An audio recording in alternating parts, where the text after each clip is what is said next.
नमस्कार दोस्तों, स्वागत है आपका स्टडी फॉर सिविल सर्विसेज में। देखिए, स्टडी फॉर सिविल सर्विसेज के छात्र हैं तो ये वाला टेलीग्राम जरूर ज्वाइन करके रखिए। यूट्यूब चैनल में हमारे साथ है तो भी ये वाला टेलीग्राम ज्वाइन करना बहुत ज्यादा जरूरी है। सारे नोटिफिकेशन, सारे अपडेट, सारे मोस्ट इंपोर्टेंट पिक्स, सारा रिवीजन सब कुछ यहाँ पे बताया जाता है। देखिए, ये हमारा एससीएस डेली क्विज चैनल है, इसमें डेली क्विज होती है, बिल्कुल फ्री में, इसको जरूर ज्वाइन कर लीजिएगा। ये हमारा इंस्टाग्राम का पेज है, इसको जरूर फॉलो कर लीजिएगा। Study for civil dot services करके अगर आप इंस्टाग्राम में सर्च करेंगे तो आपको मिल जाएगा। वीडियो के डिस्क्रिप्शन में इसकी लिंक दी हुई। इसमें आप स्टोरी सेक्शन जरूर देखते रहा करिए, प्लस इसमें हाईलाइट्स आते रहते हैं और प्लस पोस्ट आती रहती है, इनको जरूर फॉलो करते रहिए। Greetings everyone. इस सीरीज में हम लोग UPPSC mains answer writing practice कर रहे हैं और ये हमारे इस सीरीज का 8th लेक्चर है। तो चलिए हम आज के क्वेश्चंस को शुरू करेंगे और पहला क्वेश्चन जो है वो है हमारा पेपर नंबर 1 से। और क्वेश्चन है, give a brief account on distribution of soils in Uttar Pradesh. Uttar Pradesh में मिट्टी के वितरण पर एक संक्षिप्त विवरण दें। तो इसमें हम लोग समझेंगे कि आखिर सॉइल क्या होती है, मिट्टी या फिर मृदा क्या होती है। तो पृथ्वी की जो सबसे ऊपरी सतह होती है, वो जो उथली परत होती है, उसी को हम मृदा या फिर मिट्टी कहते हैं। और ये इसका निर्माण कैसे होता है? इसका निर्माण होता है कई प्रकार की जो वेदरिंग होती है, डिकम्पोजिशन ऑफ रॉक्स होता है, उसकी वजह से। फिजिकल वेदरिंग होती है, केमिकल वेदरिंग होती है, जिससे कि जो है वहाँ की जो मिट्टी के निर्माण में बहुत ही बड़ा हाथ होता है।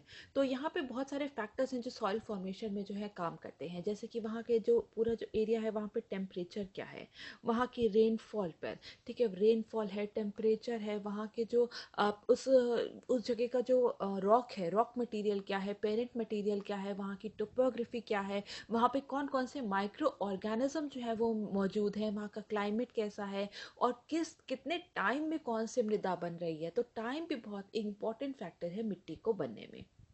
तो ये जो सॉइल होता है, ठीक है, इसमें बहुत तरीके के जो है मटेरियल्स जो है मौजूद होते हैं। जैसे कि अगर हम सबसे पहले बात करें तो न्यूट्रिएंट्स इसमें बहुत तरह के मौजूद होते हैं, जो कि जो वहाँ पे जो पेरेंट मटेरियल होता है, जो कि चट्टानों के टूटने से बनते हैं, ठीक है। मिनरल जो होता है वहाँ के जो चट्टानों के टूटने से बनते हैं, जब भी चट्टानें टूटती हैं तो उसके अंदर जो मिनरल मौजूद होता है वही जो है वो सॉइल में जाके मिल जाता है। इसके साथ साथ जो है माइक्रो ऑर्गेनिज्म बहुत सारे होते हैं, और जब वो मरते हैं, जब उनका अपघटन होता है, तो उससे क्या होता है, वहाँ पे ह्यूमस या फिर ऑर्गेनिक मैटर जो है बनता है। वाटर होता है, ठीक है, जो कि जितने भी मिनरल्स का जो घोल होता है उसको हम लोग वाटर कहते हैं, या फिर हम इसको कहते हैं सॉइल वाटर। ऑर्गेनिक मैटर्स होते हैं और एयर होते हैं, जितने भी सॉइल के जो पार्टिकल्स होते हैं उनके बीच में जो जगह होती है वहाँ पे मृदा में क्या होती है, हवा होती है, जिसमें कि कार्बन डाइऑक्साइड जो है वो ज़्यादा क्वांटिटी में होता है, ऑक्सीजन जो है वो कम क्वांटिटी में होता है। तो इस प्रकार से हम लोग कह सकते हैं कि जो मिट्टी है, मृदा है, उसमें ऑर्गेनिक और नॉन ऑर्गेनिक मटेरियल दोनों ही होते हैं। तो अब हम यहाँ पर देखेंगे कि सॉइल्स ऑफ उत्तर प्रदेश की मिट्टी को देखेंगे, ठीक है। तो सबसे पहले हम बात करेंगे कि हम इसको 3 तरीके से जो है बांट सकते हैं। पहले तो है हिमालय के जो फुट हिल्स में जो पाई जाती हैं, जो कि है भाबर और, ठीक है, भाबर और तराई रीजन में। इसके बाद हम बात करेंगे गैंगेटिक प्लेन की, ठीक है, गैंगेटिक प्लेन्स में, और उसके बाद हम देखेंगे साउथ ऑफ गैंगेटिक प्लेन्स की जो मिट्टी है, ठीक है। तो इसमें सबसे पहले हम देखेंगे कि soils of Bhabar region, Bhabar क्षेत्र की हम सबसे पहले इसमें मिट्टी देखेंगे। और हम ये देखते हैं कि जो भाबर जो पूरा रीजन है वो क्या है, वो 8 से 16 किलोमीटर एक चौड़ी बेल्ट है, जो कि जो शिवालिक की फुटहिल्स के पैरेलल जो है वो चलती है। वो जो उसको रीजन को हम लोग भाबर रीजन कहते हैं। तो यहाँ पे भाबर रीजन में क्या होता है, हिमालय से जितनी भी जो नदियाँ गिर के आती हैं, तो वो अपने साथ बहुत सारा जो है अवसाद लेके आती हैं, सेडिमेंट्स लेकर के आती हैं, और वो नीचे जो है भाबर रीजन में जो है वहाँ पे डिपॉजिट हो जाता है। और जिससे कि जो है यहाँ पे जो है जलोढ़ पंखे, या फिर हम कह सकते हैं एलुवियल फैंस का जो है वो निर्माण होता है। और ये यहाँ पे जो है इसी कारण से जो है यहाँ पे बहुत सारे पेबल्स और ग्रेवल्स देखे जाते हैं, कंकड़ और बजरी से ये पूरा क्षेत्र बना होता है। और यहाँ पे जो है जो नदी ऊपर से आ रही होती है वो कंकड़ और बजरी के नीचे जो है चली जाती है। और ये जो पूरा इसी कंकड़ और बजरी की वजह से जो है ये जो पूरा क्षेत्र है ये परमिएबल होता है, पारगम्य होता है, और इसी कारण से जो है ये जो पूरा क्षेत्र है ये लेस फर्टाइल है, कम उपजाऊ है। और यहाँ पर हम देखते हैं कि जो ऐसे पेड़ जिनके की रूट्स जो है ऐसे लंबे पेड़ जिनके की रूट्स बहुत नीचे तक जाती हैं, वही यहाँ पर स्टैंड कर सकते हैं, ठीक है। इसके बाद हम देखेंगे सॉइल्स ऑफ तराई रीजन, ठीक है, सॉरी यहाँ पे TARAI होगा, ठीक है, तराई रीजन, तराई क्षेत्र की मिट्टी, ठीक है। ये जो है 15 to 30 किलोमीटर वाइड बेल्ट है। ये इसकी जो चौड़ाई कितनी है, और ये 15 से 30 किलोमीटर है। और ये भाबर रीजन के भी जो है उसके नीचे जो भाबर रीजन के नीचे जो उसी के पैरेलल जो है ये चलती है। और ये जो है यहाँ पर जो है न्यू एलुवियम, ठीक है, न्यू एलुवियम से जो है वो बना होता है, नए जो जलोढ़ होता है उससे बना होता है। और यहाँ पे जो नदी जो भावर रीजन में जो है लुप्त हो गई थी, वो यहाँ पर जो है पुनः जो है वो इमर्ज होती हैं। और ये जो पूरे क्षेत्र को जो है वो दलदली बनाती है। और यहाँ का जो सैंड, यहाँ की जो मिट्टी है वो सैंड एंड क्ले सॉइल है, रेत और चिकनी मिट्टी होती है यहाँ पर, जिसमें कि नाइट्रोजन बहुत ज़्यादा होता है, ऑर्गेनिक मैटर बहुत ज़्यादा होता है, लेकिन फॉस्फेट की जो है यहाँ पे कमी होती है। तो यहाँ पर जो है यहाँ पे इस वजह से जो है यहाँ पे ऑर्गेनिक मैटर और नाइट्रोजन बहुत होता है, इसलिए यहाँ पर देखा गया कि यहाँ पे जो ग्रासेस होती है, जो घास होती है, वो बहुत ही लंबी होती है और घने जंगल वाला क्षेत्र होता है। और क्योंकि यहाँ की जो मिट्टी होती है वो बहुत ही ज़्यादा उपजाऊ होती है, जिसकी वजह से जो है जंगलों को काट दिया जाता है, घास के मैदान को जो है साफ कर दिया जाता है और उसको कृषि के लिए उपयोग किया जाता है। और यहाँ पे जो है वीट, राइस, मेज, शुगर केन, इन सब का जो है कल्टीवेशन बहुत ही व्यापक रूप से किया जाता है। सॉरी, इसके बाद हम लोग देखेंगे कि सॉइल्स ऑफ गैंगेटिक प्लेन, ठीक है, जो हमारा सेकंड कैटेगरी था गैंगेटिक प्लेन्स की जो है हम सॉइल की बात करेंगे। तो यहाँ पे भी जो है एलुवियल सॉइल पाया जाता है, जलोढ़ मिट्टी पाई जाती है। और ये हम देखते हैं कि ये जो गैंगेटिक प्लेन्स है ये बहुत ही ज़्यादा जो है फर्टाइल एरिया है, ठीक है, ये बहुत ही ज़्यादा फर्टाइल एरिया है। और यहाँ पे जो है यहाँ ये जो पूरा जो सॉइल्स है ये यहाँ पे जो रिवर के जो सेडिमेंट्स अपने साथ लेकर आती है, अवसाद जो लेके आती है, उसके डिपॉजिट से जो है ये पूरा बना हुआ है। तो यहाँ पे जो है यहाँ ये जो पूरा मिट्टी है इसमें गाद होती है, मिट्टी होती है, कंकड़ होती है, ये इनसे मिलकर बना होता है। और इस मिट्टी में भी जो है नाइट्रोजन और कार्बनिक पदार्थों की कमी होती है, लेकिन पोटाशियम, फॉस्फेरिक एसिड से बहुत ही ज़्यादा भरपूर होता है, जिस कारण से ये जो पूरी मिट्टी होती है ये बहुत ही ज़्यादा फर्टाइल होती है। तो अगर हम जलोढ़ मिट्टी, एलुवियल सॉइल को हम लोग दो तरीके से इसको हम विभाजित कर सकते हैं। पहला क्या है, पहला है खादर मिट्टी और दूसरा होगा बांगर मिट्टी, ठीक है। तो अगर हम पहले खादर मिट्टी की बात करते हैं, खादर मिट्टी क्या होती है, खादर मिट्टी होती है जो कि बाढ़ के मैदान में जो है बनी होती है, ठीक है, जो फ्लड प्लेन्स में, ठीक है, फ्लड प्लेन्स एरिया जो है वहाँ उत्तर प्रदेश के वहाँ पर जो है ये पाई जाती है। और ये जो है ये लाइट ब्राउन कलर की होती है, ठीक है, ये किस कलर की होती है कि लाइट ब्राउन कलर की होती है, बहुत ही ज़्यादा पोरस होती है, बहुत ही मतलब कि इसमें ना बहुत ज़्यादा कण होते हैं, पोरस होती है, रेतीली मिट्टी होती है। और इसके जो है इसमें जो वाटर होल्डिंग कैपेसिटी जो है वो जो है कम होती है, ठीक है। ये जो मिट्टी होती है ये जो बार बार यहाँ पे फ्लड्स आते हैं, जिसकी वजह से जो यहाँ की जो मिट्टी होती है वो बार बार जो है यहाँ पर हम देखते हैं कि रिन्यू होती रहती है, ठीक है, उसके नवीनीकृत होता रहता है। और ये जो है ये कैल्शियम से मुक्त होती है, यहाँ पे कैल्शियम नहीं पाया जाता है। और ये जो पूरी मिट्टी है, नया जो जलोढ़ है, ये जो है नए जलोढ़ से और यहाँ पे बहुत ही ज़्यादा फाइन पार्टिकल्स होते हैं, महीन कणों से जो है ये बनी होती है। और इसमें हम कह सकते हैं कि lime, potash, magnesium and organic matter जो है, ह्यूमस जो है इसमें बहुत ही ज़्यादा पाया जाता है। और ये कौन कौन सी, अगर हम क्रॉप्स की बात करें तो ये जो है शुगर केन, राइस, व्हीट, मेज और ऑयल सीड के लिए जो है ये यहाँ पे जो है ये उपयुक्त होता है, ये वाला सॉइल। इसके बाद हम देखेंगे बांगर सॉइल, ठीक है, बांगर सॉइल जो है ये जो है गैंगेटिक प्लेन का जो है सबसे बड़ा भाग इसमें शामिल है, सबसे बड़े भाग पे जो है बांगर मिट्टी ही जो है वो पाई जाती है। और ये जो है ये हाई प्लेन एरिया में, उच्च मैदानी क्षेत्र में जो है ये पाया जाता है, जो जिस क्षेत्र में जो है बाढ़ नहीं आती है। खादर में हमने देखा था कि वहाँ पर जो है हर बार जो है बाढ़ आती थी, तो वहाँ पे जो है नए न्यू एलुवियल जो है वो फॉर्म होता रहता है। लेकिन ये जो है हाई प्लेन एरियाज है और यहाँ पे ये जो बाढ़ नहीं आती है, इसलिए जो है यहाँ पे पुरानी जलोढ़ मिट्टी जो है वो पाई जाती है और ये कैल्शियम युक्त मिट्टी होती है। यहाँ पे जो है इस मिट्टी में जो है नाइट्रोजन की कमी होती है, फास्फोरस की कमी होती है।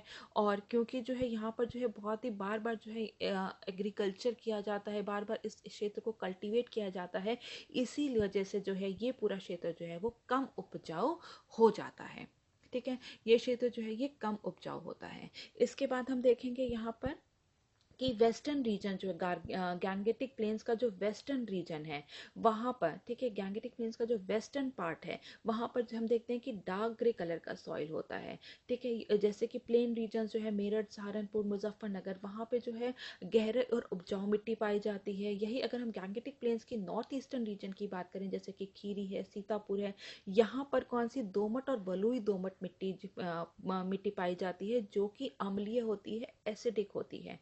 और यही अगर हम ईस्टर्न रीजन की बात करें गैंगेटिक प्लेन की, तो वहाँ पे जो है 3 प्रकार के जो है सॉइल पाए जाते हैं। सबसे पहले है भात, ठीक है, जो कि लाइम में बहुत ही ज़्यादा रिच होता है। इसके बाद है धू, जो कि वाटर लॉक्ड रीजन होता है, उस वहाँ पे पाया जाता है। जितनी भी जो नदी के किनारे का रीजन होता है जहाँ पे हमेशा पानी रहता है, वहाँ पर ये वाली मिट्टी जो है वो पाई जाती है। यही अगर हम ईस्टर्न रीजन के भी नॉर्थ वेस्ट रीजन की बात करें तो वहाँ पे जो है फॉस्फेट की कमी पाई जाती है। जौनपुर, मऊ, आजमगढ़ वाला जो क्षेत्र है वहाँ पे जो है पोटेशियम की कमी वाली मिट्टी पाई जाती है। और जो ड्राई रीजन है उत्तर प्रदेश के, जैसे कि अलीगढ़ है, इटावा है, रायबरेली है, कानपुर है, लखनऊ है, ठीक है, तो यहाँ पर क्या है, यहाँ पे ऊसर और रेह मिट्टी जो है पाई जाती है। इसके बाद हम देखेंगे कि सदर्न प्लेटू रीजन, ठीक है, सदर्न प्लेटू रीजन मतलब कि जो गैंगेटिक प्लेन के भी सदर्न एरिया है वहाँ पर दक्षिण पठारी क्षेत्र को हम देखेंगे तो इसको जो ये कौन सा क्षेत्र है, ये बाघेलखंड और बुंदेलखंड रीजन है। और ये जो है साउथ ऑफ गंगा, गंगा के दक्षिण वाला पूरा क्षेत्र है। तो यहाँ पे भी कई प्रकार के जो है मिट्टी पाई जाती है। सबसे पहले अगर हम देखें तो सबसे पहले है रेड सॉइल। और यहाँ के जो सदर्न प्लेटू रीजन की जो मिट्टी होती है, इसकी खास बात ये होती है कि ये या तो ब्लैक कलर की होती है या फिर रेड कलर की होती है। ब्लैक रेड कलर की, मेनली यही कलर की जो है मिट्टी पाई जाती है। तो सबसे पहले हम देखेंगे कि रेड सॉइल, ठीक है, ये जो है रेड कलर इसलिए होता है क्योंकि यहाँ की जो मिट्टी होती है ये इसमें आयरन ऑक्साइड जो है वो बहुत ही ज़्यादा होते हैं, आयरन ऑक्साइड से भरपूर होती है। और ये जो है मेनली कौन कौन से रीजन में पाई जाती है, मिर्ज़ापुर है, सदर्न पार्ट ऑफ इलाहाबाद है, सोनभद्र है, झांसी है, बांदा है, हमीरपुर है और चंदौली है। तो रेड सॉइल यहाँ पे पाई जाती है। फिर उसके बाद हम ब्लैक सॉइल की बात करें तो ब्लैक सॉइल जो है ये चिकनी मिट्टी होती है, कैल्शियम युक्त होती है और बहुत ही ज़्यादा जो है उपजाऊ होती है। जैसे कि हम लोग जानते हैं कि काली मिट्टी जो है इसकी वाटर होल्डिंग कैपेसिटी जो है वो बहुत ही ज़्यादा होती है, बहुत ही ज़्यादा उपजाऊ होती है। और ये जो ब्लैक सॉइल है ये मिर्ज़ापुर, झांसी और सोनभद्र में पाया जाता है। इसके बाद हम देखेंगे पड़वा सॉइल, ठीक है, पड़वा मिट्टी जो है ये भूरे रंग की होती है। जैसे कि हमने बात की कि यहाँ पे जो है रेड और थोड़ा ब्लैक कलर की जो मिट्टी पाई जाती है, तो हमने रेड सॉइल देखा, ब्लैक सॉइल देखा, तो ये जो पड़वा मिट्टी है ये भी जो है भूरे रंग की होती है।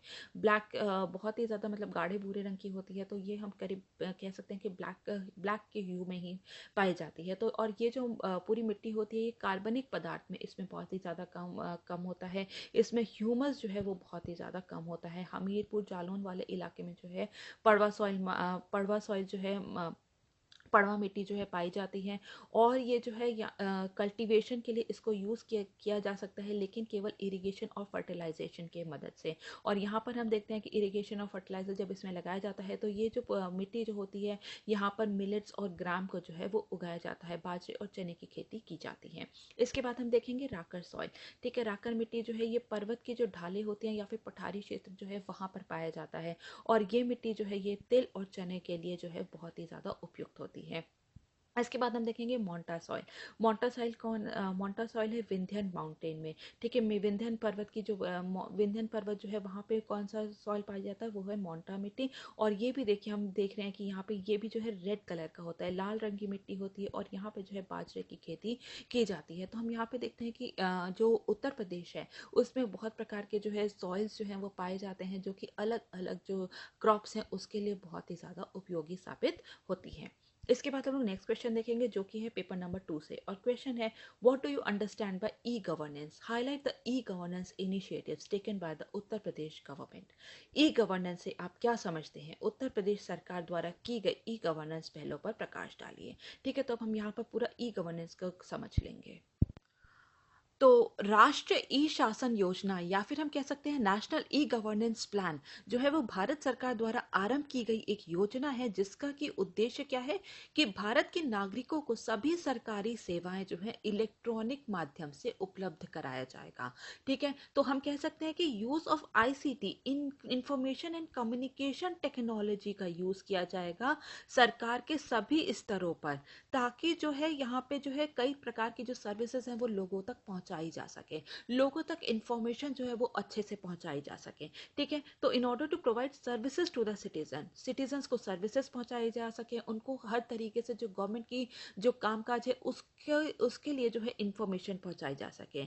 जितने भी बिजनेस है उनके साथ जो है इंटरेक्शन, ठीक है, उनके साथ बातचीत की जा सके और सरकार की विभिन्न एजेंसियों के बीच एक त्वरित, सुविधाजनक, कुशल और पारदर्शी संचार और सूचनाओं का आदान प्रदान जो है किया जा सके। तो यहाँ पर हम देखते हैं कि जो ई गवर्नेंस है, ठीक है, ये एक ऐसा सिस्टम है जिसमें कि सरकारी कामकाज में पारदर्शिता के साथ साथ सभी सेवाएं जो है सिटीजन्स तक जो है तत्काल जो है पहुंचाई जाती हैं।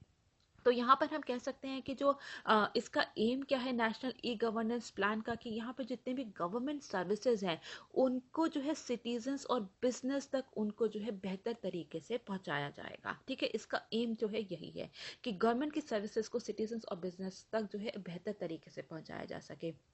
तो यहाँ पर ये कह सकते हैं हम कि जितने भी गवर्नमेंट सर्विसेज हैं, जितनी भी सरकारी जो सेवाएं हैं, उसको जो है कॉमन मैन तक जो है पहुँचाना, उनकी लोकेलिटी में पहुँचाना, उनके डोर स्टेप तक पहुँचाना, जिससे कि जो है वहाँ पे जितनी भी गवर्नमेंट सर्विसेज हैं उसको एफिशिएंट तरीके से उन तक पहुँचाया जा सके, एक पारदर्शिता को जो है कायम किया जा सके और जो है वहाँ पे जो है लोगों तक जो है एक अफोर्डेबल कॉस्ट पे, अगर उनके डोर स्टेप पे पहुँचाया जा रहा है तो उनके लिए कॉस्ट जो है वो बहुत ही ज़्यादा अफोर्डेबल होगी। तो सरकारी सेवाओं को जो है एक अफोर्डेबल कॉस्ट में जो है लोगों तक पहुंचाया जा रहा है।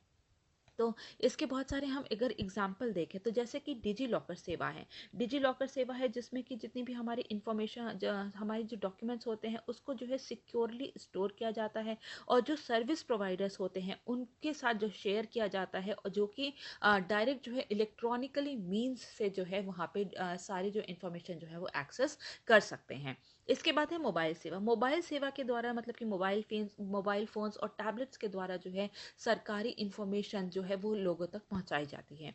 फिर अगर हम इसके एग्जांपल की बात करें तो कॉमन सर्विस सेंटर है, ठीक है, यहाँ पे जो है आईसीटी को, इंफॉर्मेशन एंड कम्युनिकेशन टेक्नोलॉजी को है रूरल एरियाज में जो है लोगों तक सेवाएं प्रदान करने के लिए जो है यूज़ किया जा रहा है। यहाँ पे जो है कियोस्क लगाए जाते हैं जो कि जिसमें ब्रॉडबैंड फैसिलिटी होती है और उनमें जो है यहाँ पे लोगों तक जो है गवर्नमेंट है, प्राइवेट है, सोशल सर्विस जो है उनके घर तक जो है उनको पहुँचाई जाती है। तो यहाँ पर इसका मेन एम क्या कह सकते हैं हम कि जो है ट्रांसपेरेंसी बहुत ही ज़रूरी है ताकि जो है हम सोशियो एंड इकोनॉमिक रिसोर्सेज को जो है अच्छे से यूज़ कर सकें अपने डेवलपमेंट के लिए। ठीक है, तो यहाँ पर अगर हम देखें तो ई गवर्नेंस जो है शासन से विभिन्न हितधारकों के बीच बातचीत की सुविधा प्रदान करता है, जैसे कि गवर्नमेंट टू गवर्नमेंट है, गवर्नमेंट टू सिटीजन्स है, गवर्नमेंट टू बिजनेस है और गवर्नमेंट टू एम्प्लॉयज़ है। ठीक है, तो इन सभी के बीच जो है ये जो है ईजी तरीके से जो है इंफॉर्मेशन पहुंचाने का काम करती है। तो ई गवर्नेंस के लक्ष्य क्या है? ठीक है, इसका लक्ष्य नागरिकों को बेहतर सेवा प्रदान करना, पारदर्शिता और जवाबदेही को सुनिश्चित करना, सूचना के माध्यम से लोगों को सशक्त बनाने की इसमें बात कही गई है, सरकार के भीतर जो है बेहतर दक्षता लाना और व्यापार और उद्योगों के साथ बेहतर हस्तक्षेप के लिए जो है ये ई गवर्नेंस जो है लेकर के आया गया था। तो जो ई गवर्नेंस है, ठीक है, इसका क्या उद्देश्य है? इसका उद्देश्य है कि स्मार्ट गवर्नमेंट को बनाना। ठीक है, स्मार्ट गवर्नमेंट को बनाना। एस का मतलब है सिंपल, एम का मतलब है मोरल, ए का मतलब है अकाउंटेबल, आर का मतलब है रिस्पॉन्सिव और टी का मतलब है ट्रांसपेरेंट। ठीक है, तो ये जो है यहाँ पे जो है स्मार्ट गवर्नमेंट को बनाने का लक्ष्य इसमें रखा गया है और इसके बहुत सारे एडवांटेजेस भी हैं, जैसे कि इंटरनेट और फ़ोन कॉल्स के ज़रिए जो है हम लोग फास्टर तरीके से, बेहतर तरीके से, त्वरित तत्काल तरीके से जो है कम्युनिकेट कर सकते हैं लोगों को कोई भी इंफॉर्मेशन। सर्विस जो है सारी ऑनलाइन हो जाती है। ठीक है, ऑनलाइन सर्विसेज इसमें हमें मिलती है। इसके बाद हम देखते हैं कि जो पेपर वर्क है, ठीक है, पेपर वर्क जो है बहुत हद तक जो है रिड्यूस हो जाता है क्योंकि सारी इन्फॉर्मेशन जो है वो ऑनलाइन जो है अवेलेबल है। इसके साथ साथ हम देखते हैं कि जो गवर्नमेंट है उसकी भी जवाबदेही तय करती है, क्योंकि जब सारा डेटा जो है, सारी इन्फॉर्मेशन जो है सरकार से रिलेटेड अगर वो ऑनलाइन अवेलेबल है तो वहाँ पे जो है गवर्नमेंट की जवाबदेही भी जो है तय होती है। तो इसके बाद हम देखेंगे कि आखिर कौन कौन से उत्तर प्रदेश गवर्नमेंट के इनिशिएटिव्स है ई गवर्नेंस की तरफ। ठीक है, तो सबसे पहले अगर हम बात करें तो वो क्या है, लोकवाणी। ठीक है। लोकवाणी, लोकवाणी का मतलब है वॉइस ऑफ पीपल, ठीक है, लोगों की आवाज़। तो यहाँ पर जो है लोगों को अलग अलग तरीके की इंफॉर्मेशन प्रोवाइड की जाती है, उनको अलग अलग जो है सुविधाएं दी जाती हैं, सर्विसेज दी जाती हैं। जैसे कि अगर बर्थ सर्टिफिकेट चाहिए, डेथ सर्टिफिकेट चाहिए, कास्ट सर्टिफिकेट है, इनकम सर्टिफिकेट है, लैंड रिकॉर्ड है, अगर किसी क्षेत्र में कोई भी जॉब अपॉर्चुनिटी है, तो उन सब की जो इन्फॉर्मेशन जो है वो लोकवाणी के ज़रिए जो है लोगों तक पहुंचाई जाती है। तो ये सिंगल विंडो, ठीक है, ये सिंगल विंडो प्लेटफॉर्म है जहाँ से लोगों को कई प्रकार की जो इन्फॉर्मेशन जो है वो पहुंचाई जाती है। और अभी अगर हम फिलहाल बात करें तो करीब 1200 जो है लोकवाणी केंद्र जो है अभी भी एक्टिव हैं हमारे प्रदेश में।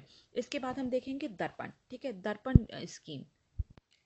तो दर्पण जो है, दर्पण जो ऐसा इनिशिएटिव है जिसमें कि डिस्ट्रिक्ट एडमिनिस्ट्रेशन जो होता है, वो जो डिस्ट्रिक्ट एडमिनिस्ट्रेशन जो है वो वेरियस डिपार्टमेंटल एक्टिविटीज़ जो होती हैं उसको देख सकता है, ठीक है, उसको देख सकता है, उस पर निगरानी रख सकता है कि, और देखता है कि पॉलिसीज़ के इम्प्लीमेंटेशन को मॉनिटर करने में जो है ये मदद करता है ये पूरा प्लेटफॉर्म। और यहाँ पे जो है वहाँ पे वो देख सकता है, बहुत तरह की डेटा भी अवेलेबल है, जैसे कि कि किसी टाइम पीरियड में कितनी प्रॉपर्टीज़ जो हैं वो रजिस्टर हुई हैं, कितनी मैरिजेस जो हैं वो रजिस्टर हुई हैं, सिटीजन सेंट्रिक सर्विसेज कौन कौन सी हैं, और किस तरीके से पॉलिसीज को इम्प्लीमेंट किया जा रहा है, उसमें जो है क्या क्या सुधार करने की ज़रूरत है। केवल प्लस पॉइंट ही नहीं, उसमें नेगेटिव अगर कोई ऐसा क्षेत्र है जहाँ पे कि और सुधार करने की ज़रूरत है तो वो वहाँ पे सारा ही डेटा जो है अवेलेबल होता है।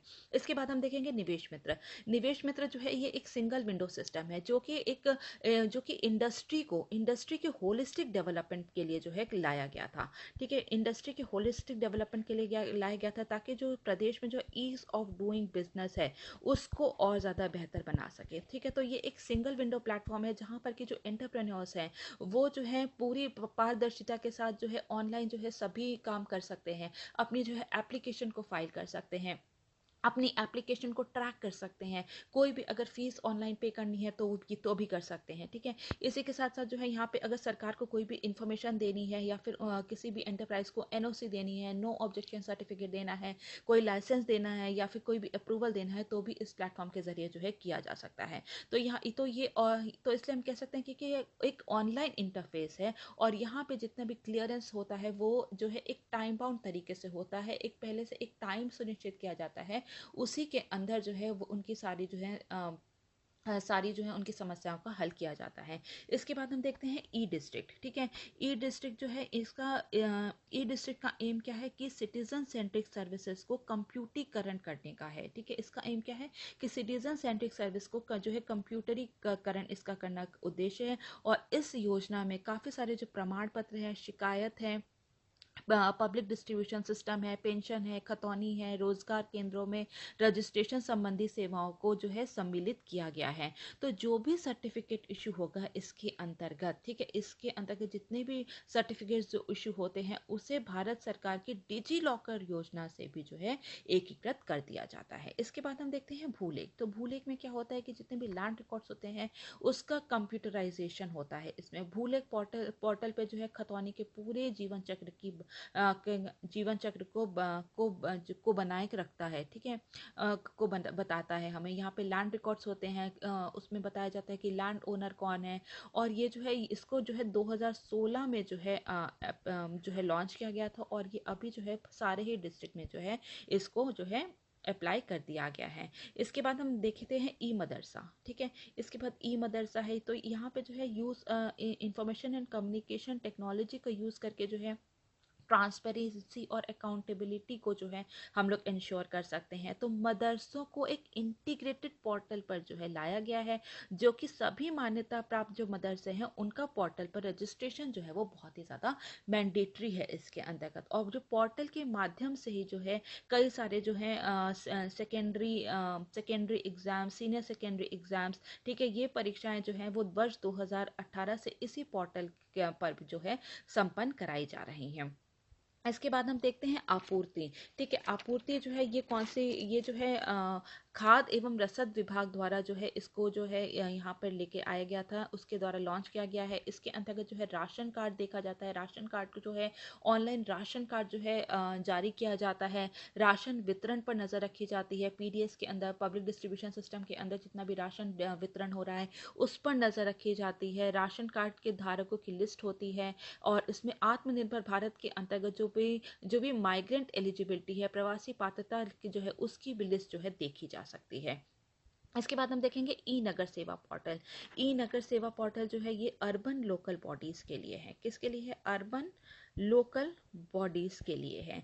तो यहाँ पे जो यूपी के जो सिटीजन्स हैं और जो सिटीजन्स के लिए भी है और जो अर्बन लोकल बॉडीज के जो कर्मचारी हैं उनको सेवाएं देने के लिए इसकी शुरुआत की गई थी। तो नागरिकों को एड्रेस करने के लिए जो है यहाँ पर जो है कई तरीके की सर्विसेज लाई गई हैं, जैसे कि एसएमएस इंटीग्रेशन, पेमेंट गेटवे है, एंड्रॉयड ऐप है, जैसी मॉडर्न टेक्नोलॉजी का जो है यूज़ किया जा रहा है। इसका एम क्या है? अगर हम इसकी एम की बात करें तो वो कहता है कि आईसीटी ठीक है, इंफॉर्मेशन कम्युनिकेशन टेक्नोलॉजी को यूज़ करके ऑटोमेशन एंड ई गवर्नेंस के लिए एक इंटीग्रेटेड स्ट्रक्चर जो है उसके कार्यान्वयन के लिए इसको लागू किया गया है।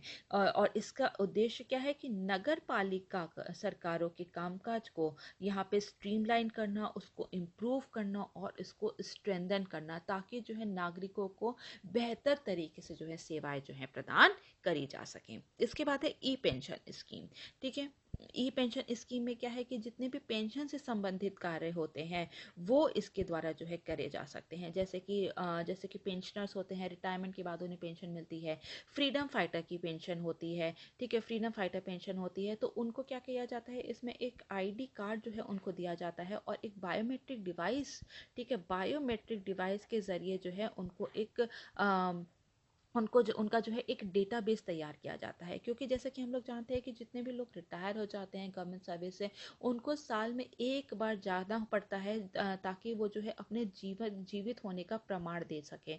तो वहाँ पे जो है ऐसी व्यवस्था को इफेक्टिव और ईजी तरीके से इम्प्लीमेंट करने के लिए जो है ई पेंशन पोर्टल जो है वो लाया गया है। इसके बाद हम देखेंगे प्रेरणा। ठीक है, प्रेरणा जो है वो स्टैंप एंड रजिस्ट्रेशन डिपार्टमेंट द्वारा जो है वो लॉन्च किया गया है और इसमें संपत्ति का पंजीकरण, संपत्ति का विवरण, मैरिज रजिस्टर जैसी जो सुविधाएं जो हैं लोगों को उपलब्ध कराई जाती हैं। ई टेंडर के द्वारा जितने भी टेंडर्स निकाले जाते हैं सरकार द्वारा उसको जो है इन्फॉर्म किया जाता है और जितने भी एप्लीकेशंस होती हैं वो भी इसी पोर्टल के द्वारा जो है लोगों से ली जाती है। तो ज़रूरी है कि जो ई गवर्नेंस है वो गवर्नमेंट की जो सर्विस है उसको बेहतर तरीके से जो है लोगों तक पहुंचाई जाती है, एफिशिएंट मैनर तक जो है लोगों के डोर स्टेप पे अफोर्डेबल कॉस्ट पे जो है पहुंचाई जाती हैं, जिससे कि पारदर्शिता को हम लोग सुनिश्चित करते हैं, जिससे कि जो है हम लोग करप्शन को रिड्यूस कर सकते हैं और जिससे कि हम लोग गुड गवर्नेंस को जो है यहाँ पे सुनिश्चित कर सकते हैं, गुड गवर्नेंस को सुनिश्चित कर सकते हैं। ठीक है, सो इसके बाद हम लोग नेक्स्ट क्वेश्चन को देखेंगे जो कि है पेपर नंबर 3 से। ठीक है, ये 2 के अंतर्गत भी आ सकता है और 3 के अंतर्गत भी आ सकता है। तो क्वेश्चन है, how will production linked incentive scheme for textile sector boost Indian economy, bring out the challenges associated with this scheme. कपड़ा क्षेत्र के लिए उत्पादन से जुड़ी प्रोत्साहन योजना भारतीय अर्थव्यवस्था को कैसे बढ़ावा देगी? इस योजना से जुड़ी चुनौतियों पर भी प्रकाश डालें। प्रोडक्शन लिंक्ड इंसेंटिव स्कीम, जिसको कि अप्रैल 2020 में लॉन्च किया गया था। ठीक है, तो इसका मेन उद्देश्य क्या था? इसका मेन उद्देश्य था कि डोमेस्टिक मैन्युफैक्चरिंग को जो है इंक्रीज करना है। ठीक है, डोमेस्टिक मैन्युफैक्चरिंग जो है उसको इंक्रीज करना है, इंपोर्ट को जो है कम करने के उद्देश्य से जो है प्रोडक्शन लिंक्ड इंसेंटिव स्कीम जो है अप्रैल 2020 में जो है लॉन्च की गई थी। तो अगर हम बात करें तो इसका जो है एम क्या है कि डोमेस्टिक यूनिट में बने उत्पाद, ठीक है, डोमेस्टिक यूनिट में जितने भी गुड्स प्रोड्यूस हो रहे हैं उनकी बिक्री में वृद्धि पर कंपनियों को प्रोत्साहन दिया जाएगा। ठीक है, इसमें जो है अगर यहाँ पे जो जितनी भी घरेलू इकाइयाँ हैं वहाँ के जो भी प्रोडक्ट्स बनते हैं उनकी बिक्री पे जितनी भी मैन्युफैक्चरिंग यूनिट्स हैं उनको उसमें प्रोत्साहन दिया जाएगा। तो इसके ऑब्जेक्टिव्स क्या हैं, उद्देश्य क्या है? कि जो local manufacturing of good products हैं उसको जो है इंक्रीज करना, उत्पादों के स्थानीय निर्माण को बढ़ावा देना, यहाँ पे रोजगार पैदा करना और आयात बिलों में कटौती करना जो है इसके मुख्य उद्देश्य जो थे।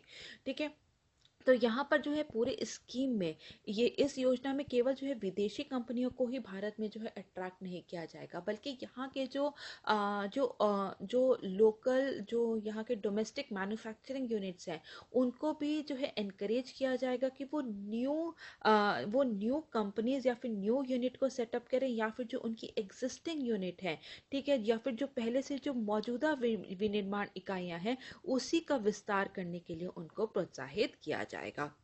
और ये जो पूरा जो स्कीम है इसको आत्मनिर्भर भारत कैंपेन के तर्ज पे जो है इसको जो है उसके अनुरूप जो है पेश किया गया था। मेक इन इंडिया को बढ़ावा देने के लिए जो है पूरी स्कीम को लेकर के आया गया था। तो इसमें हम देखते हैं कि टोटल जो है 13 सेक्टर्स को जो है इंक्लूड किया गया है, जिसमें कौन कौन से हैं, फार्मास्यूटिकल्स हैं, वाइट गुड्स इंडस्ट्रीज हैं, लैपटॉप्स हैं, मोबाइल फोन्स हैं, टेक्सटाइल इंडस्ट्री है, फोटोवोल्टेइक सेल है, फूड प्रोडक्ट्स है, ऑटोमोबाइल इंडस्ट्री है।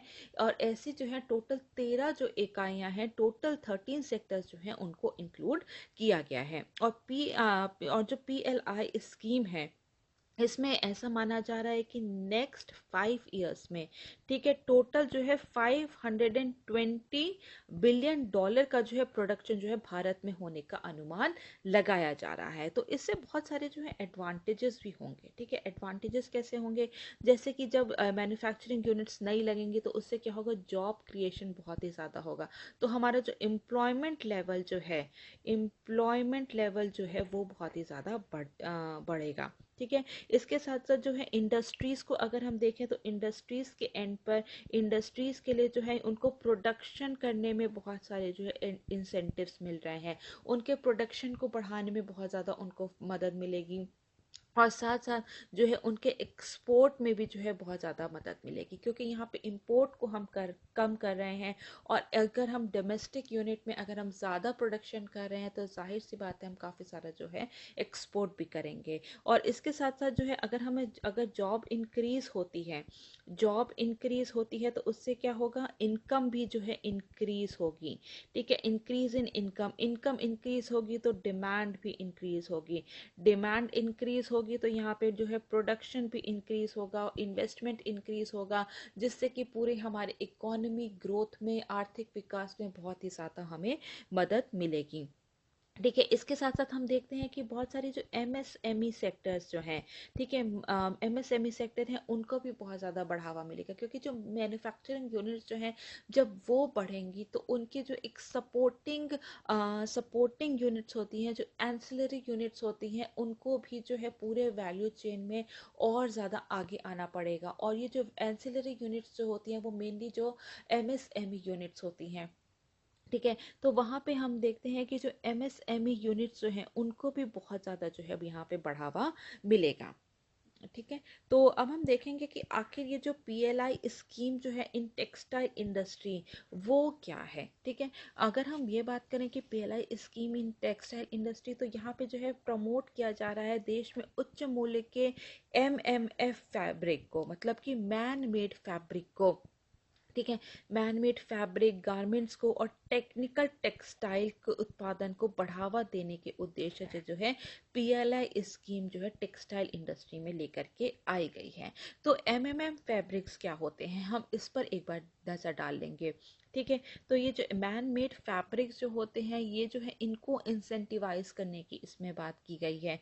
और ये मेनली जो होते हैं ये वोवन फैब्रिक्स होते हैं, जो कि मेनली जो कौन से होते हैं, नायलॉन हो गया, पॉलिएस्टर हो गया, या फिर अदर कोई भी मैन मेड फाइबर जो है उनको बढ़ावा दिया जाएगा इसके अंतर्गत। इसके बाद इसमें बात की जाती है टेक्निकल टेक्सटाइल की। तो टेक्निकल टेक्सटाइल क्या होता है, टेक्निकल टेक्सटाइल के अंतर्गत जो है बहुत सारे आते हैं, इनको बहुत तरीके से हम कैटेगराइज कर सकते हैं। सबसे पहले हम देखेंगे तो क्या है, वो डिफेंस टेक्सटाइल है। ठीक है, डिफेंस टेक्सटाइल है जो कि जैसे कि बुलेट प्रूफ क्लोथिंग जो होती है, बुलेट प्रूफ जो वेस्ट होती है वो इसके अंतर्गत आता है। फाइटर एयरक्राफ्ट और सबमरीन क्लोथिंग जो होती है, जो वहाँ पे टेंट्स लगे होते हैं, वो जो है डिफेंस टेक्सटाइल के अंतर्गत आता है, जिसको कि हम टेक्निकल टेक्सटाइल के में कैटेगराइज करते हैं। ठीक है। इसके बाद है मोबाइल टेक्सटाइल, भी इसके अंतर्गत आता है। टेक्निकल टेक्सटाइल के अंदर जो है मोबाइल टेक्सटाइल भी आता है, जैसे कि जो सेफ्टी एयर बैग्स होते हैं जो कि गाड़ी में लगाए जाते हैं, टायर कॉर्ड्स हैं, तो ये सब भी जो है ये मोबाइल टेक्सटाइल में भी मोबाइल टेक्सटाइल के अंतर्गत आते हैं। इसके बाद हम देखेंगे इसके अंतर्गत जो है प्रोटेक्टिव टेक्सटाइल्स भी आते हैं। ठीक है, प्रोटेक्टिव टेक्सटाइल्स आते हैं जैसे कि जो फायर रेजिस्टेंट फैब्रिक होता है, तो उसको भी जो है यहाँ पे बढ़ावा देने की बात जो है कही गई है। ठीक है, तो अगर हम टोटल अगर अपने हम क्या कहते हैं, अगर हम टेक्सटाइल सेक्टर की बात करें इंडिया में, तो टेक्सटाइल सेक्टर जो है ये इंडिया में क्या है, ये एक लेबर इंटेंसिव सेक्टर है। ठीक है, लेबर इंटेंसिव सेक्टर है, यहाँ पे बहुत ज़्यादा जो है लेबर जो है इन्वॉल्व है, और करीब 45 मिलियन लोग जो है टेक्सटाइल सेक्टर में एट प्रेजेंट जो है वो एम्प्लॉयड हैं। और ये सेकेंड लार्जेस्ट सेक्टर है जहाँ पे इतने ज़्यादा लोग एम्प्लॉयड है आफ्टर एग्रीकल्चर। ठीक है, फर्स्ट पे एग्रीकल्चर है, दूसरा जो है टेक्सटाइल सेक्टर है।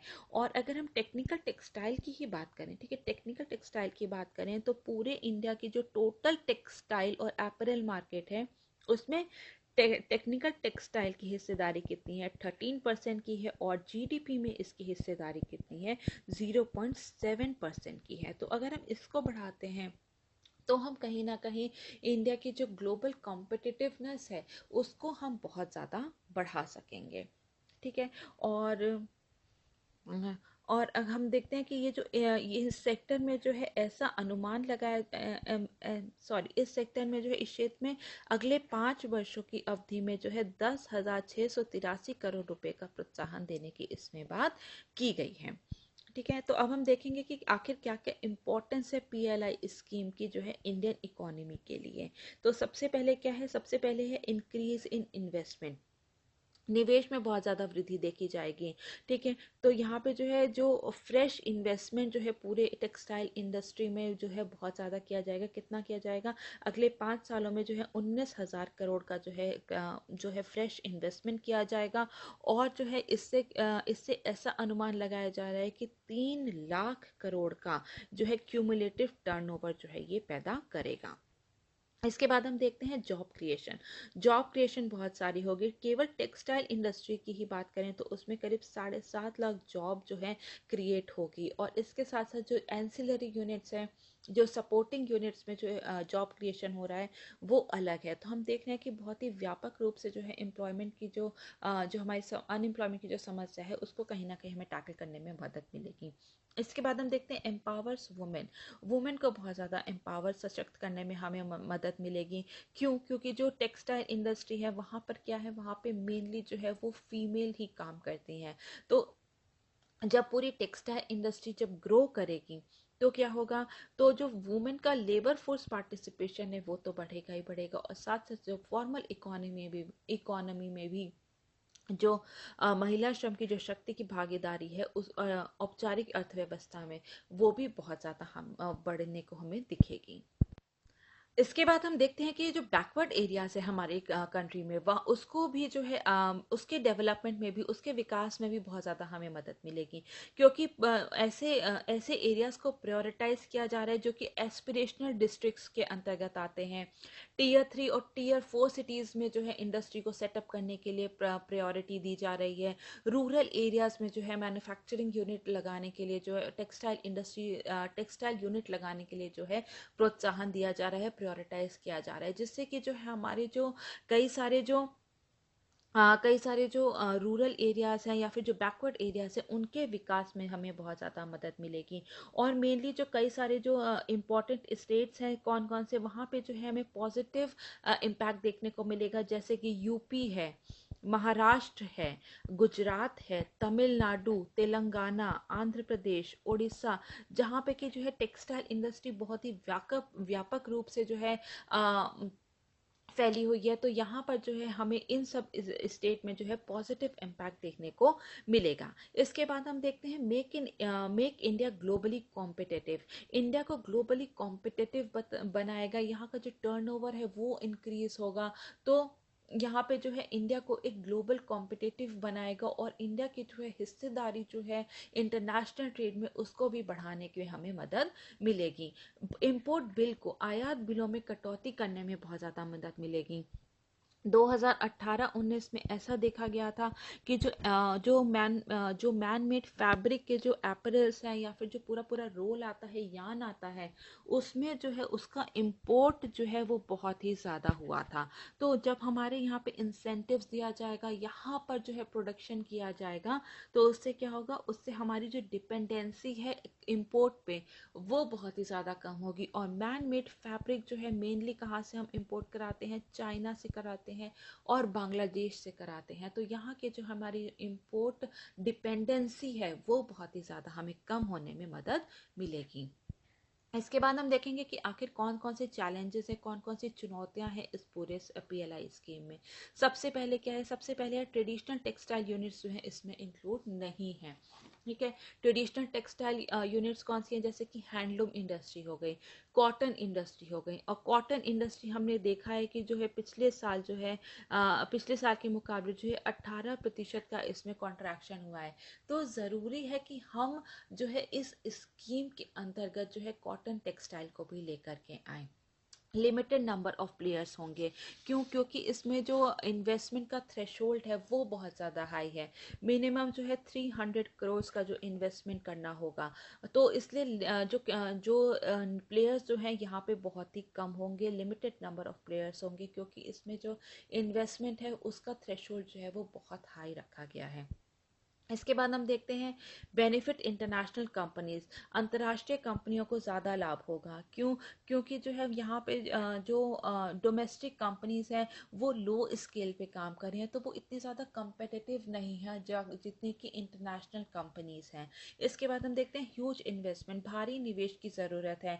कि इसमें एक क्राइटेरिया है कि 500 करोड़ जो है इन्वेस्टमेंट करना होगा, ग्रीन फील्ड इन्वेस्टमेंट करना होगा, जो कि बहुत ज़्यादा जो है डिफ़िकल्ट है, क्योंकि यहाँ पे इंडिया में जो है बहुत सारे प्लेयर्स मिलके काम करते हैं, अलग अलग यूनिट में काम करते हैं। तो इतना जो ह्यूज इन्वेस्टमेंट है वो करना बहुत ही ज़्यादा एक चैलेंजिंग काम है।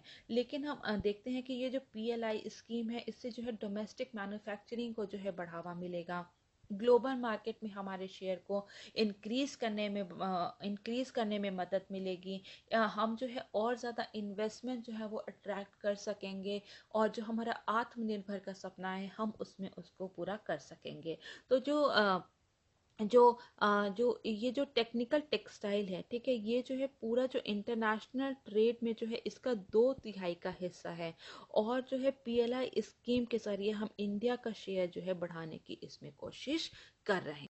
हमारा अगला क्वेश्चन है पेपर नंबर 4 से, और क्वेश्चन है what is emotional intelligence, how can it be developed among civil servants. भावनात्मक बुद्धि क्या है, इसे सिविल सेवकों के बीच कैसे विकसित किया जा सकता है। तो सबसे पहले इसमें हम लोग इमोशनल इंटेलिजेंस या फिर भावनात्मक बुद्धि या फिर इसको हम कह सकते हैं संवेगात्मक बुद्धि भी कहते हैं। ठीक है, तो ये जो संवेगात्मक बुद्धि जो होती है स्वयं की एवं दूसरों की भावनाओं को या फिर हम कह सकते हैं कि दूसरों की संवेगों को, इमोशंस को समझना, उनको व्यक्त करना और उनको रेगुलेट करने की जो हमारी क्षमता होती है उसी को हम इमोशनल इंटेलिजेंस कहते हैं। तो अपनी भावनाओं को, संवेगों को समझना और उनका उनका ठीक ढंग से रेगुलेट करना, मैनेजमेंट करना, प्रबंधन करना, उसी को हम लोग इमोशनल इंटेलिजेंस कहते हैं। तो यहाँ पर क्या डेफिनेशन दी गई है कि स्वयं के साथ साथ दूसरों के व्यवहार को समझने और प्रबंधित करने की क्षमता को ही इमोशनल इंटेलिजेंस कहा गया है। तो अगर हम इमोशनल इंटेलिजेंस की बात करें तो ये जो होता है ये ऐसे गुणों को जो है इंगित करता है, सिग्निफाई करता है, जिससे कि हम लोग किसी के भी मन की स्थिति को समझ सकते हैं। ठीक है, मन की स्थिति को समझ सकते हैं, दूसरों के प्रति जो है सहानुभूति, सिंपैथी को प्रकट करते हैं, या फिर अपनी जो हम खुद के इमोशंस को रेगुलेट करते हैं, मैनेज करते हैं, और जो है हमारी जीवन की जो है हमारी जो जीवन की जो क्वालिटी ऑफ लाइफ है, जीवन की गुणवत्ता जो है उसको हमें बढ़ाने में मदद मिलती है। ठीक है। तो यहाँ पर हम देखते हैं कि ये जो भावनात्मक बुद्धि का जो सबसे पहले उल्लेख किसने किया था, वो किया था एरिस्टोटल ने। एरिस्टोटल ने 350 बीसी में। इसके बाद हम देखते हैं कि 1990 में, ठीक है, 1990 में पीटर सैलोवे और जॉन मेयर, ठीक है, जॉन मेयर ने जो है इसका कॉन्सेप्ट दिया था, इमोशनल इंटेलिजेंस की बात कही थी। लेकिन ये तब जो है बहुत जो है इसको जो है बहुत अच्छे से जो है यहाँ पे जो है इसको प्रसिद्धि नहीं मिली थी। और जो जब डैनियल गोलमैन ने इसके बारे में बात की थी अपनी किताब इमोशनल इंटेलिजेंस में, तब जाके इसको जो है इसको विस्तार रूप से इसको समझाया गया था। तो हम ये कह सकते हैं कि दूसरों की इमोशंस को समझना, खुद के इमोशंस को समझना ही जो है उसको इमोशनल इंटेलिजेंस कहते हैं। तो इसके कौन कौन से एलिमेंट्स हैं? इसके 5 एलिमेंट्स हैं इमोशनल इंटेलिजेंस के। सबसे पहले क्या है? सबसे पहले है सेल्फ अवेयरनेस।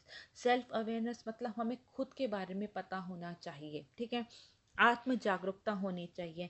हमें अपने जो है मूड और इमोशंस के बारे में पता होना चाहिए, ताकि हम उस अपने मूड और अपने बिहेवियर का इफ़ेक्ट समझ सकें दूसरों के ऊपर क्या होगा। हम अपने मूड को अच्छे से समझेंगे तभी जाकर हम औरों के भी मूड को अच्छे से समझ पाएंगे।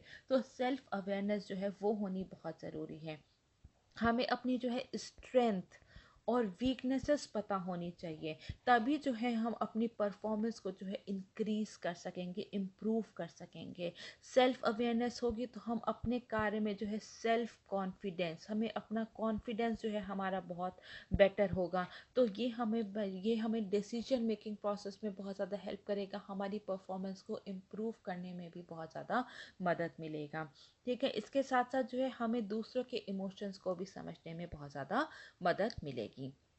इसके बाद हम देखते हैं सेल्फ रेगुलेशन। आत्म नियमन के लिए बहुत ज़रूरी है। हमें अपने थॉट्स को मैनेज करना आना चाहिए, ठीक है। थॉट्स को मैनेज करना आना चाहिए कि हम लोग जो है, ऐसा नहीं कि हम लोग एंगर में या फिर फिट ऑफ एंगर में कुछ भी बोलते हैं। कुछ भी करने के पहले, बोलने के पहले ज़रूरी है कि हम उस पर विचार करें और तभी वो कार्य करें, ठीक है। अपने मूड को रेगुलेट करना, ताकि हम कोई भी डिसीजन जो है वो हेस्ट में ना लें, वो जल्दबाजी में ना लें, ठीक है। तो अपने एंजाइटी को, अपने डिप्रेशन को, अपने एंगर को, ठीक है, हम अपने गुस्से को कंट्रोल में करेंगे, तभी जो है हम अपने फेलियर से जो है जल्दी से जल्दी रिकवर कर पाएंगे और अपने गोल्स को अचीव कर सकेंगे। इसके बाद है सोशल स्किल्स। सामाजिक कौशल होना बहुत ही ज़्यादा ज़रूरी है, ठीक है। इसमें क्या है, सामाजिक कौशल में है क्या क्या, हाँ, कि हम लोग को कम्युनिकेट करना आना चाहिए। हम लोग को अपनी बातें जो है वो एक्सप्रेस करनी आनी चाहिए, तभी जो है हम लोगों से एक कनेक्शन, एक रैपो जो है वो फॉर्म कर पाएंगे, ठीक है। एक रैपो जो है फॉर्म कर पाएंगे, एक कनेक्शन फॉर्म कर पाएंगे। हमें जो है लोगों के साथ जो है एक रिलेशनशिप फॉर्म करने में हमें मदद मिलेगी, और इसी से जो है हम दूसरों के इमोशंस को समझ सकेंगे, और उनके इमोशन को समझ के ही हम उसके अकॉर्डिंग जो है वो अपना एक्शन या फिर बिहेवियर को गाइड कर सकते हैं। इसके बाद है मोटिवेशन, ठीक है। मोटिवेटेड पर्सन जो होता है वो अपने गोल्स को बहुत ही अच्छे से अचीव कर लेता है। तो जो हमें इंटरनली मोटिवेटेड होने में बहुत ही ज़्यादा जो है मदद करता है हमारी इमोशनल इंटेलिजेंस। एक्सटर्नल मोटिवेशन जो है वो बहुत लॉन्ग नहीं होता है। अगर कोई भी हमें एक्सटर्नल रिवॉर्ड दे रहे हैं तो वो बहुत ही ज़्यादा, हमें बहुत ज़्यादा उस काम के लिए हमें बहुत ज़्यादा मोटिवेट लॉन्ग टर्म में नहीं हो पाएंगे।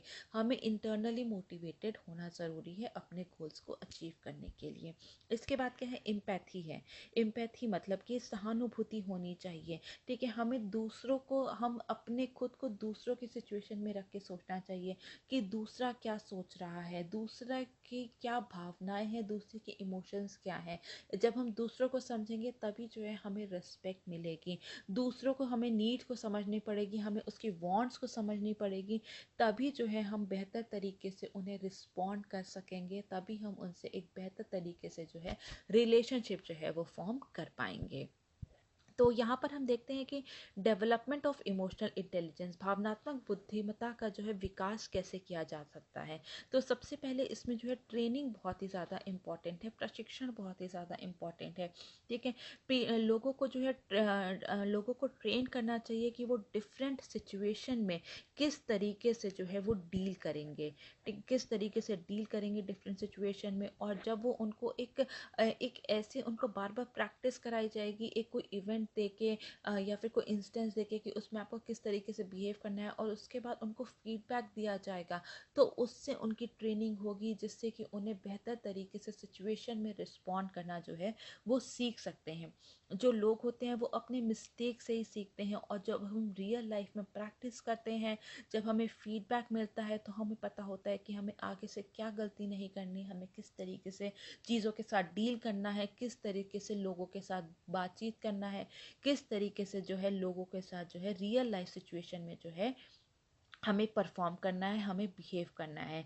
ठीक है, तो ये जो है हमारे काफ़ी सारे जो नेगेटिव इंस्टेंसेस होते हैं, नेगेटिव सर्कमस्टांसेस होते हैं, उससे हम लोग इफ़ेक्टिवली डील कर सकते हैं, अगर हमें पहले से ही पता होगा कि हमें क्या नहीं करना है। तो इसके बाद हम देखते हैं स्ट्रेस मैनेजमेंट। स्ट्रेस मैनेजमेंट, तनाव प्रबंधन बहुत ही ज़्यादा ज़रूरी है।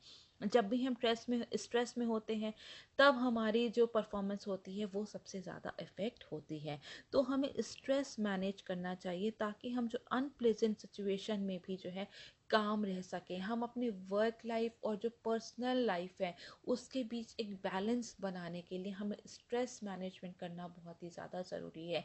ऐसा नहीं कि अगर घर पे अगर हमारा किसी से झगड़ा हो गया है, तो हमारे जो है वर्क परफॉर्मेंस पे अफेक्ट डाले, या ऐसा भी नहीं होना चाहिए कि अगर वर्क प्लेस पे हमें कोई हमारी कोई अगर वर्क प्लेस में हमारा किसी वजह से जो है हमारा मूड ख़राब है, तो उसका गुस्सा आकर हम घर पे उतारें, तो ये नहीं होना चाहिए। हमें स्ट्रेस को मैनेज करना आना चाहिए। इसके लिए ज़रूरी है कि बहुत सारे प्रैक्टिस करें, जैसे कि मेडिटेशन है, योगा है, जो कि हमें खुद का जो है सेल्फ अवेयरनेस कराता है, हमारे स्ट्रेंथ्स और वीकनेसेस बताता है हमारे, ताकि जो है हम अपनी जो स्ट्रेंथ को यूज़ कर सकें अपने गोल्स को अचीव करने के लिए, और जहाँ हमारी वीकनेसेस हैं वहाँ पर जो है हम और उसको इम्प्रूव कर सकें।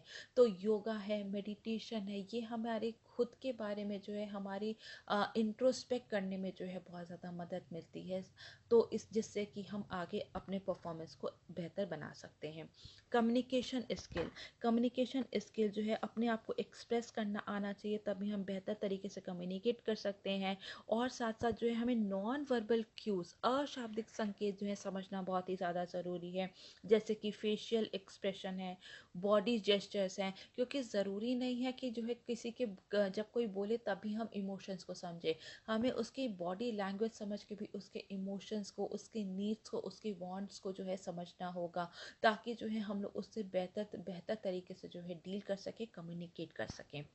इसके बाद है ऑब्जर्वेशन, अवलोकन। ठीक है, हमें दूसरों की फीलिंग्स का जो है पता लगा सकते हैं दूसरों को ऑब्जर्व करके, और जब हम दूसरों के लोगों के फीलिंग्स का पता लगा लेंगे तो क्या होगा, तो हम बेहतर तरीके से उससे डील कर सकेंगे। Analysing consequences of our behaviour, हमारे व्यवहार के परिणामों का विश्लेषण करना चाहिए कि कहीं ऐसा तो नहीं हमारे व्यवहार से कोई आहत हो रहा है, तो हमारे जो व्यवहार है उसका कॉन्सिक्वेंसेस का हो गया, हमें वो भी एनालाइज करना आना चाहिए। ओपन माइंडेडनेस, ठीक है, खुली सोच होनी चाहिए हमारी, ताकि जो है हम लोगों के जो है हम जो है लोगों के आइडियाज़ को भी एक्सेप्ट कर सकें, लोगों के जो इनपुट है उसको भी एक्सेप्ट कर सकें, केवल अपनी मनमानी नहीं करें। ओपन माइंडेडनेस होनी चाहिए लोगों के इनपुट्स को, लोगों के आइडियाज़ को एक्सेप्ट करने के लिए। तो अगर हम यहाँ पे एग्जाम्पल के अगर हम तौर पे बात करें, तो हम गांधी जी का एग्जाम्पल देख सकते हैं। ठीक है, गांधी जी का एग्जाम्पल देख सकते हैं, जो कि एक लीडर थे, और जो है हम कह सकते हैं कि वो हाई ऑन इमोशनल इंटेलिजेंस थे, क्योंकि उनको पता था कि लोगों को इंस्पायर कैसे करना है। ठीक है, लोगों को जो है कैसे फ्रीडम स्ट्रगल की तरह फ्रीडम स्ट्रगल के लिए जो है उनको कैसे जो है एनकरेज करना है। पीपल जो है उनको पता था कि लोग कैसे रिएक्ट करेंगे किसी भी सिचुएशन में, उनको किस तरीके से मोटिवेट करना है, किस तरीके के सिंबल को यूज़ करना है ताकि जो है लोग जो है ज़्यादा जो है कनेक्टेड फील हों। जैसे कि फॉर एग्जांपल सॉल्ट सत्याग्रह, ठीक है, सॉल्ट सत्याग्रह उन्होंने सॉल्ट क्यों चुना था, क्योंकि वहाँ पे क्योंकि सॉल्ट ऐसा पदार्थ है, ऐसी कमोडिटी है जो कि हर कोई यूज़ करता है, गरीब से गरीब के बाद भी जो है अमीर से अमीर भी जो है सॉल्ट का यूज़ करते हैं। तो उन्होंने सॉल्ट को एक सिंबल के रूप में चुना था।